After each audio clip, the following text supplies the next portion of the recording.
Hello, all, Xyceres here, doing another base review. This time it's Point Comfort, which is the first base I built on a dreadshore plot. It is a medium plot. Started with, I think, 3,500.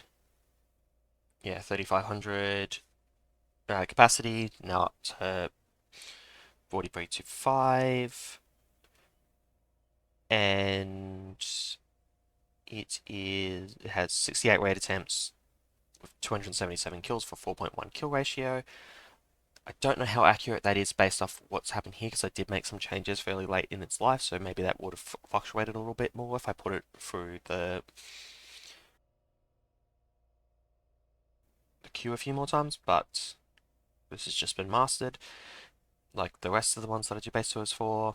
As for accolades, 36 fun, 9 brutal, 17 ingenious, and 33 artistic, so mostly fun and artistic. Fairly clear outliers on that, and a ratio of about 1.4 accolades per raid. So let's just quickly play this and then I will go over the actual tour.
Okay, and we're back.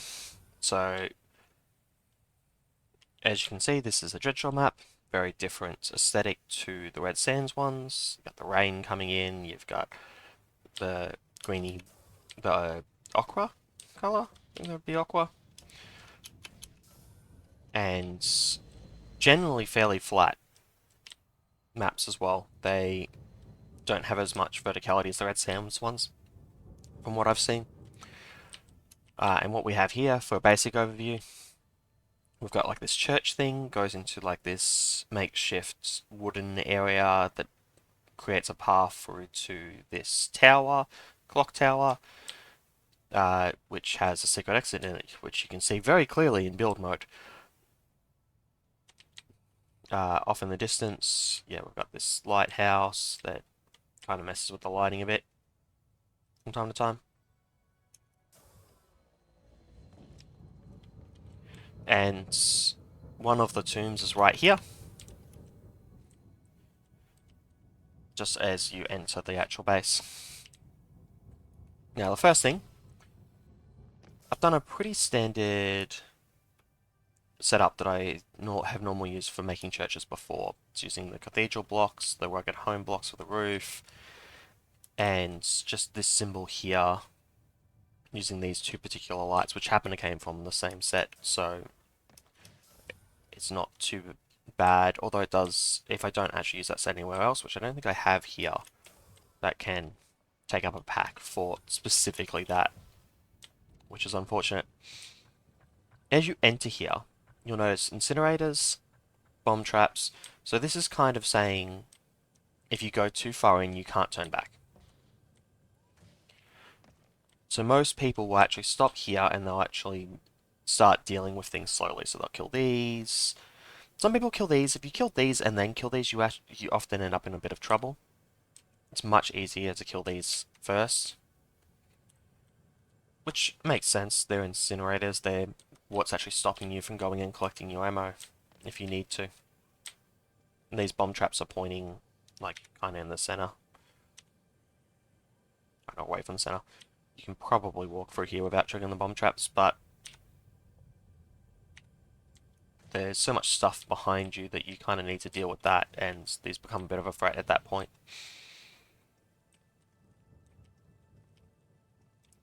Oh, another point with the everything here, I've used a lot of this salt decal and the moss decal.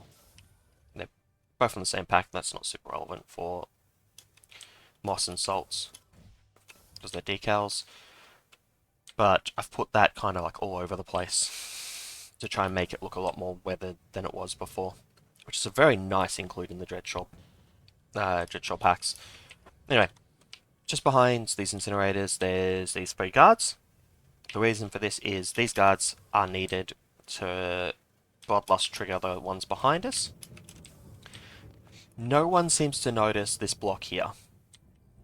It's partially because it's kind of out of the way, like you're never actually going to trigger it. I believe it also has, yeah, picture perfect. So it's hard to spot from a distance. And these 2 guards are so close to it that they immediately walk in. You can kind of spot it sometimes when you're loading quickly, but generally speaking, if you don't notice it in like the first like 2 frames of you loading in, you're not going to see them because they're going to be inside this block. And they just kind of hide here and they face back to back. I've seen people go and look for them after they trigger these by accident and die to them most of the time. They'll go looking for them, and some people that do that don't even find them because of, like, that block there does not look like a hiding spot. That looks like I had bedrock right next to what I was building, and I just kind of rolled with it. It would look a little bit more suspect if it was on the very edge. It is possible, but the very edges are often fairly flat. Like, if we look around the rest of the edge, there's only like that 1 block up. And that's true on a lot of maps. Oh, I suppose there's 2 here as well.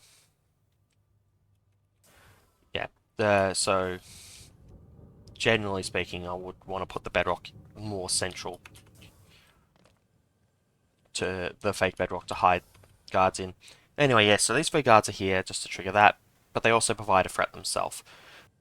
These 2 have impalers underneath them, so if you go and collect your ammo, you could die to that.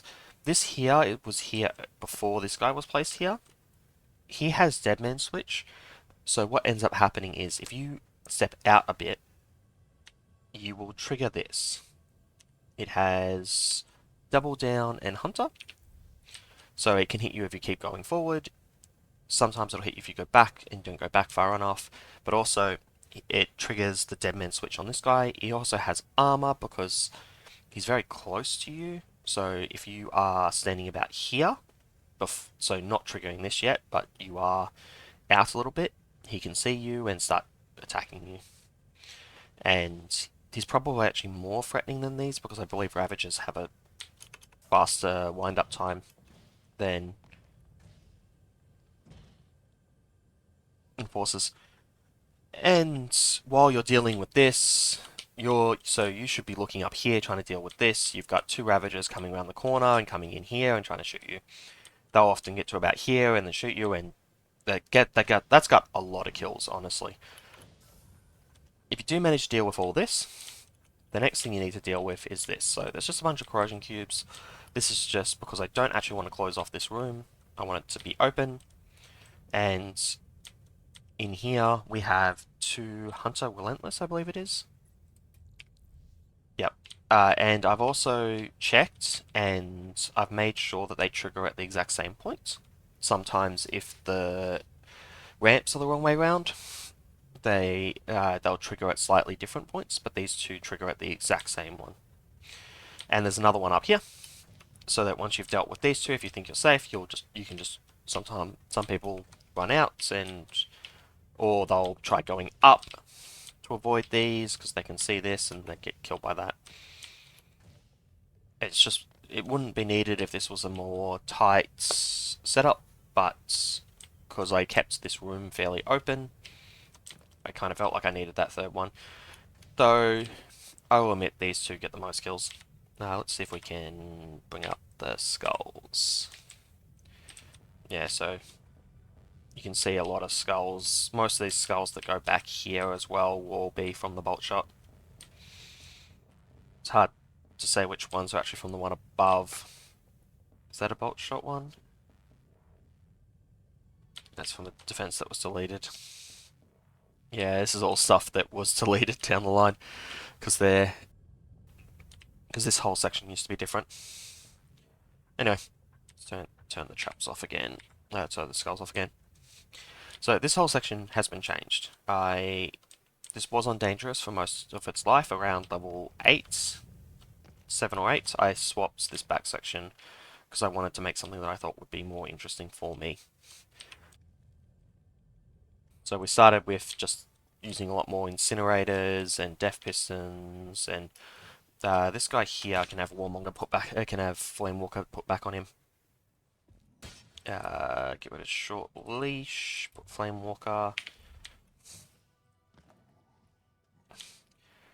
I had always intended to do that, but it just took too long for the patch that came out. That came out yesterday, and I just wanted to be there. Anyway, yeah, so we've got the two pistons and impaler and incinerator.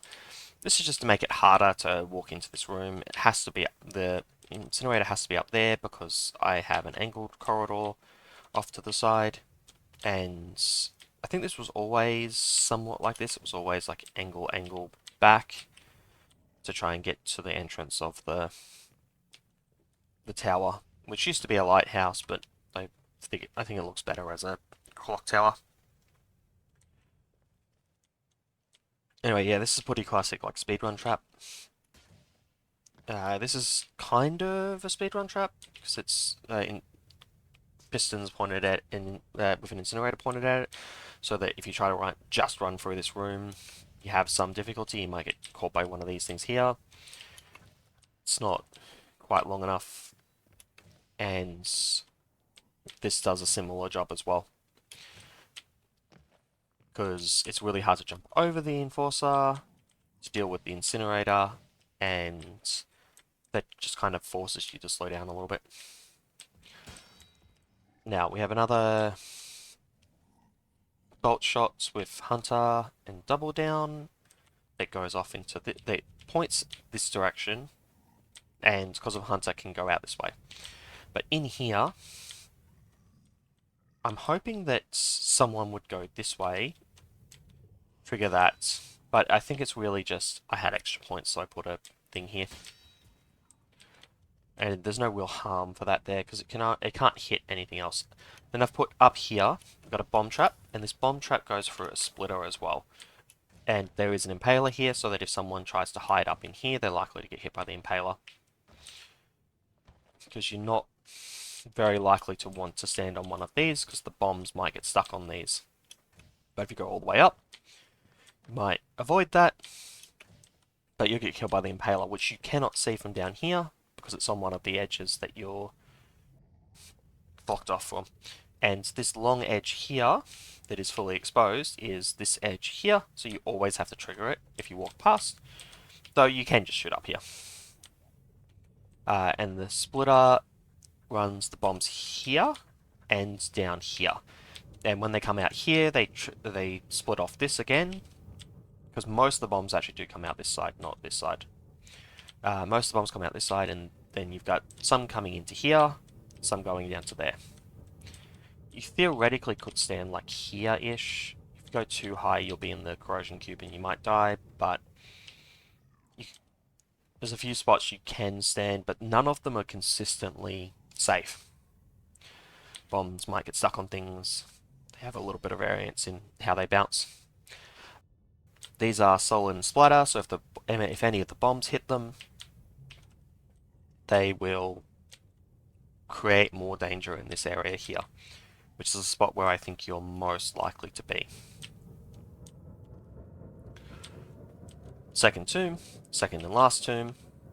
We also have this impaler. This impaler, obviously this is a blind corner, so you're trying to catch them as they go around the blind corner. But also this is a hollow cube.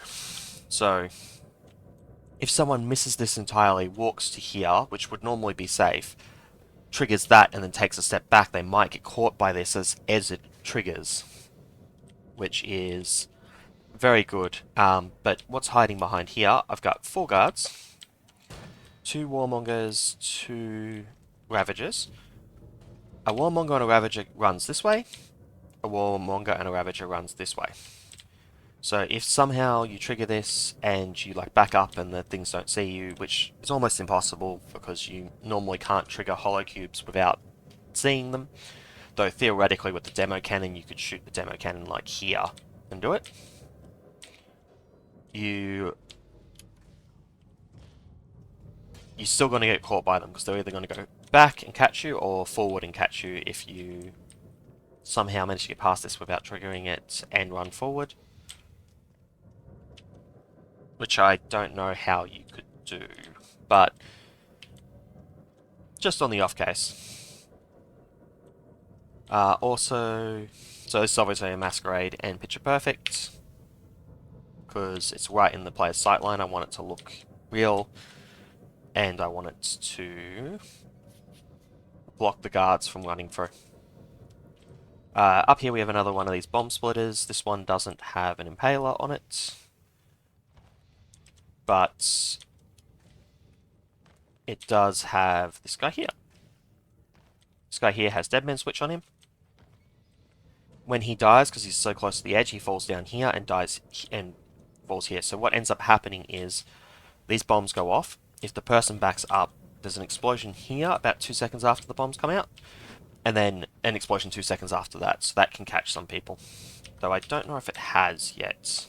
They mostly die to the guards in here. Yeah, there's the warmonger death. There's a warmonger death. It's a corrosion cube, so that one stuck their head too high up. Yeah. Granted, I haven't had this set up for very long, so there's only like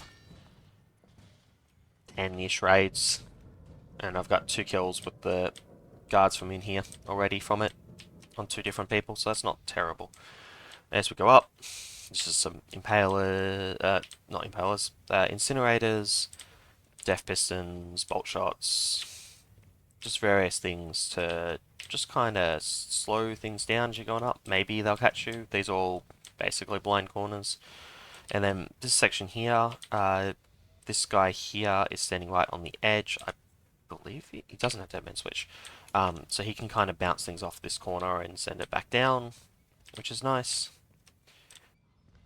He can also be a surprise and catch you on the impaler that you've just come round. There's death pistons that maybe you haven't dealt with, who knows. Or maybe you jump up here to deal with him and then you get killed by the incinerator on the way back down. It's all theoretical possibilities. I don't think there's been any deaths to this yet, though. Defense deleted, defense deleted. That's from the Impaler. Okay, so there's been one to this Impaler. These two are from the setup that used to be here, which I wasn't super happy with. Didn't really work that well. Bomb trap just behind, because I just put a few traps around the back here. You've got this guy here who probably should have Bloodlust, but does not. This guy up here, and then we just get up to some like lasers as we finish up the space. So the lasers are just here to, because there's no threat up here besides the lasers, so you're very likely to be able to easily deal with these. It's just like one final step as you come up, because a lot of people will turn back and go back through the whole thing, and there's no second wave traps at all, so that will just take a moment. If they do decide to keep coming forward, they'll find a quick exit and it's like a handful more traps. It's not super dangerous. Don't feel like the need to be super dangerous when I know that some people are going to skip it. And yeah, in the center of the clock face, there's a second wave hollow cube that you can use to escape. I was really happy with this clock face just in general. Was a little worried because I couldn't really do black, and I thought that I would need the hands to be black. I wasn't really sure how I was going to do the hands of the clock, but I think it kind of looks like a compass, but I think because it's on a tower, it reads as a clock, but because this is clearly a clock tower at that point. A little sad that I couldn't get this onto this block, these blocks, and had to move them across to here to continue to frame the clock face, because I really do like this setup with the lighthouse rails running up the side of a building, kind of looking like reinforcements on the edges.